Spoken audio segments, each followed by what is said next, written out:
मंगोलपुरी कतरन मार्केट में दुर्बलनाथ जी के मंदिर के प्रधानों के पास। इनके पास है कल की नई अपडेट। तो मिलते हैं डायरेक्ट। बोलो दुर्बलनाथ जी महाराज की जय। हम मिलते हैं सबसे पहले मार्केट के कार्यकारिणी जी। ये होते हैं हमारे मार्केट के कार्यकारिणी, ये भी मार्केट के, ये हमारे मार्केट के प्रधान। उसके बाद फिर हमारे उप प्रधान आ जाते हैं, मंदिर के प्रधान। फिर ये आ जाते हैं हमारे उप प्रधान। फिर ये आ जाते हैं हमारे चेयरमैन साहब। फिर ये आ जाते हैं हमारे केशियर। फिर ये है हमारे मार्केट के सदस्य कार्यकर्ता। फिर ये है हमारे कार्यकर्ता, और ये भी हमारे कार्यकर्ता, और ये है हमारे पुजारी मंदिर के। मिलते हैं हम सबसे पहले चेयरमैन जी से। चेयरमैन साहब ये जी। अब मेरे को थोड़ा पता नहीं है, मेरे को, मैं पहली बार ही आया हूँ। सेक्रेटरी साहब से मिलते हैं। और जी कल के बारे में डिटेल दो कि कल क्या है मार्केट में। कल के बारे में मैं क्या बताऊं। हाँ जी। कल के बारे में सुन करके समाचार से क्यूब लोग कतरन मार्केट के समाज के लोगों के अलावा जिसने ये आवाज़ सुनी है, हाँ जी बोलो बोलो बोलो, वो क्यूब लोग के नहीं, पूरी मंगोलपुरी नहीं, आसपास के जितने भी एरिया नहीं, पूरे दिल्ली के खटीक समाज के लोग, दिल्ली से अलावा और भी जो स्टेट्स हैं जैसे राजस्थान, यूपी, एमपी, गुजरात वगैरह, इन सब स्टेटों में जो जहाँ खटीक समाज के लोग रहते हैं, सभी आनंद से विभोर हो रखे। क्यों? वो इसलिए कि दिल्ली में गिने चुने ही ट्रामा सेंटर है, 4 या 5 कुल ट्रामा सेंटर है। उन में जो एक 4 ट्रामा सेंटर है, 5वां ट्रामा सेंटर कल मंगोलपुरी के संजय गांधी अस्पताल में खुलने जा रहा है। तो ये पूरे खटीक समाज और क्षेत्रवासियों के लिए अपार हर्ष का दिन है, और खटीक समाज के लिए ये दिन ऐतिहासिक और बन जाता है। कारण क्या है?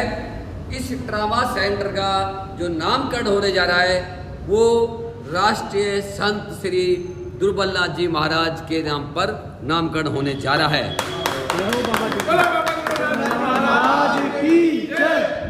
यही बात समाप्त नहीं होती है, बाद में कल उद्घाटन समारोह के अवसर पर खटीक समाज क्यूब लोग कतरन मार्केट मंदिर पर इकट्ठा हो रहा है।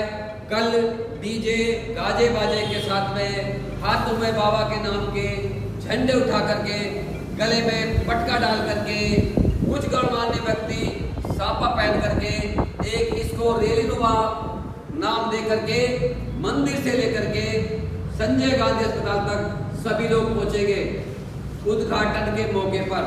साथ ही साथ ये समाज उन विशेष लोगों के लिए धन्यवाद देने जा रहा है, किन के लिए? जिन्होंने इस बाबा के नाम पर ट्रामा सेंटर का नाम रखा है। उन विभूतियों का नाम मैं बताता हूं, जैसे कि हमारी दिल्ली की मुख्यमंत्री है परम आदरणीय श्रीमती रेखा गुप्ता जी, उनका ये समाज हमेशा ऋणी रहेगा। साथ ही साथ दिल्ली के बीजेपी के अध्यक्ष श्रीमान वीरेंद्र सचदेवा जी, जिन्होंने इस काम के लिए अपना पूरा साथ दिया। साथ ही साथ समाज, क्या कहूँ राजकुमार चौहान साहब के लिए, तो मैं क्या कहूँ उनके लिए तो कहने के लिए शब्द नहीं है मेरे पास। राजकुमार साहब ने जो इस कार्य को करवाया है, दिल्ली की सीएम और वीरेंद्र सचदेवा से बोल करके अपील करके काफी दिन निवेदन करके के बाबा का नामकरण कराया है। तो ये समाज राजकुमार चौहान जो वर्तमान में इस क्षेत्र के एमएलए, उनका कभी ऋण नहीं उतार पाएंगे हम। तो इसलिए राजकुमार चौहान साहब का भी विशेष आभार व्यक्त करने के लिए पूरा समाज पूरे जोश के साथ, उमंग के साथ, उल्लास के साथ सभी यहाँ से रैली लेकर के निकलेंगे संजय गांधी अस्पताल के लिए, और वहां जाकर के उद्घाटन के मौके पर बाबा का जयकारा करेंगे और उन गणमान्य व्यक्तियों का आभार व्यक्त करेंगे। टाइम क्या रहेगा? महाराज की जय। कल का टाइम क्या रहेगा रैली का? कल का टाइम ये है कि हम इस दुर्बलनाथ मंदिर पर 11 बजे समाज के सभी गणमान्य व्यक्तियों को, माता बहनों को, बुजुर्गों को, बच्चों को, साथियों को, सबको बुला रहे हैं, और यहाँ से 11:30 बजे सभी एकत्रित होकर के संजय गांधी अस्पताल को रवाना हो जाएंगे।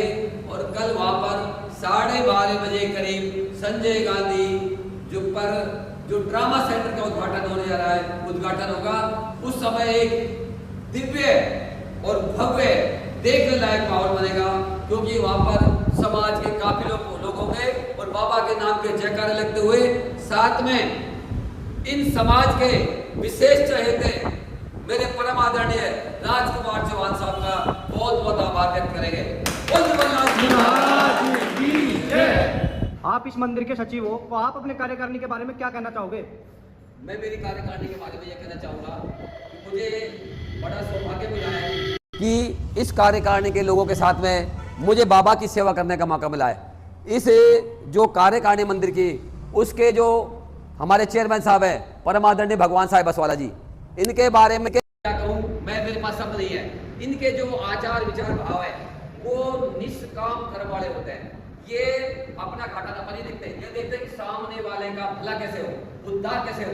तो ऐसे महान विभूतियों के साथ में काम करने मुझे आनंद आ रहा है। साथ ही साथ हमारी जो कार्यकारिणी के प्रधान है परम आदरणीय ये बाबूलाल भिलवाड़ा जी, इनकी तो भाई लीला ही अलग है। ये क्या करते हैं, ये काम करते हैं और हमारी कार्यकारिणी को आगे रखते हैं और पीछे खुद रहते हैं। काम का श्रेय खुद नहीं लेते, काम करते खुद है और श्रेय हम जैसे कार्यकर्ताओं को देते हैं। इनकी ये विशेष मान्यता है। और हमारे कैशियर साहब हैं अमन रजौरा साहब, ये काम करते पर अभी आज तक इन्होंने कभी ये कामना ये इच्छा नहीं करी कि मेरा कभी नाम हो।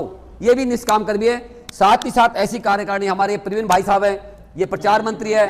ये मतलब बाबा का काम है जो मंदिर का, उसके प्रचार प्रसार में मन से लगते हैं और अपना पूरा समय देते हैं। हमारे जो उप प्रधान हैं बाबूलाल बड़गुजर साहब, इनका मैंने थोड़ा बाद में इसलिए रखा क्योंकि जो मैन आदमी कार्यकर्ता ना उनका पीछे रखा जाता है। इनका क्या कहूं, ये जो कहते हैं ना कि जहां सारे काम बंद हो जाता है एक गोटी आती है, तो ये वो है जब सब काम रुकते हैं हमारे तो ये आकर के उस काम को चालू कर देते हैं। हम में कार्यकर्ताओं में जोश भर देते हैं, जोश भर देते हैं, जिससे कि हमारे अंदर काम करने की और क्षमता बढ़ती है। साथ ही साथ हमारी कार्यकारिणी के साथ में हमारे परम आदरणीय टाक साहब जो कि जन जन के प्रिय है, लक्ष्मीनारायण टाक साहब हैं, इनसे हमें प्रेरणा मिलती रहती है, हमारे प्रेरणा के स्रोत है। भाई साहब योगेश बागड़ी जी हैं, ये जब हमारे को कोई काम की जरूरत पड़ती है हमेशा तैयार मिलते हैं। और ये कार्यकारिणी है जो इनके साथ में काम करने मुझे बड़ा आनंद आ रहा है। साथ ही साथ इस कार्यकारिणी ने जो बाबा का कल प्रोग्राम होने जा रहा है, ट्रामा सेंटर का नाम बाबा के नामकरण पर होने जा रहा है, उसके लिए इन्होंने अपना पूरा तन मन और जो अगर जहां पर धन की जरूरत पड़ रही है तो वहां पर ये अपना धन भी लगा रहे हैं, जैसे बाबा के प्रचार प्रसार के लिए। मैं ज्यादा ना कह करके इन्हीं शब्दों के साथ अपनी वाणी को उड़ान देता हूं। बोल तिरुमलनाथ जी महाराज की।